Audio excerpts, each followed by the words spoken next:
Okay, so for this area, if you start here at this viburnum and you go down all the way to the little rock wall in front of the dogwood tree, it's like 50 feet by almost 5 feet wide. So this again should be all colorful perennials that are at least 18 to 24 inches tall. Okay, it's more shady for the first 30 feet, and the last 20 feet to get a little more sunlight.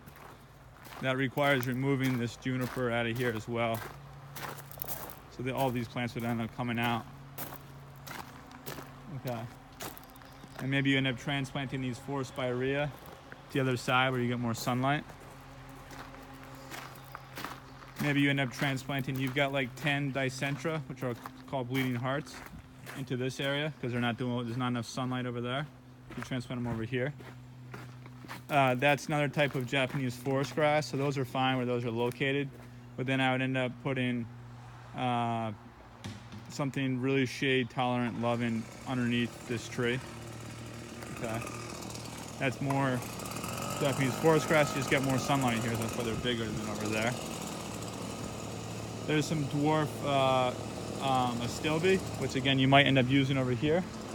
Okay, whoever planted these didn't know what they were talking about, but these are called gold mop common cypress. There's 1, 2, 3, 4. Not enough sunlight. Those all have to be taken out. So everything comes out of here, except for I would leave the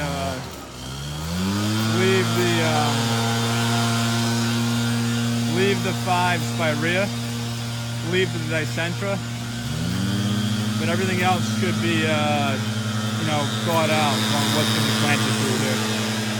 So you have another, call it almost 50 feet by 5 foot bed running through this area as well.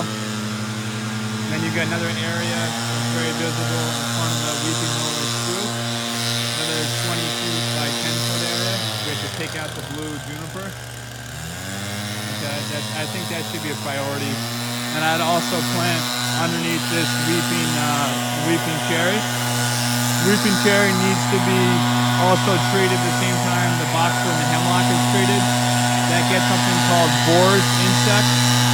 Alright, but I think you should plant at least plants underneath there so it matches what's going on over here. That'll look a lot nicer.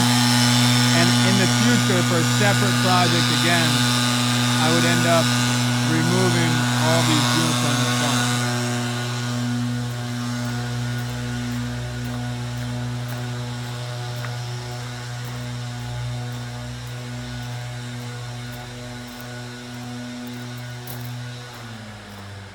Then this is the other area we talked about.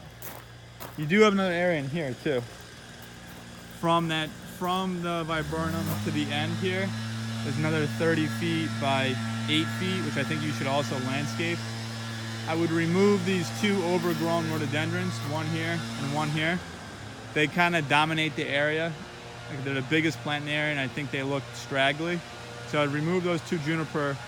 And then this way you have like a clear view, so you have one continuous field going down through here, which I think would look really, really nice.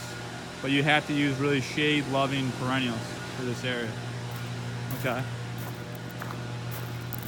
Then through here, that's a Nicodutzia that flowers white in this early spring.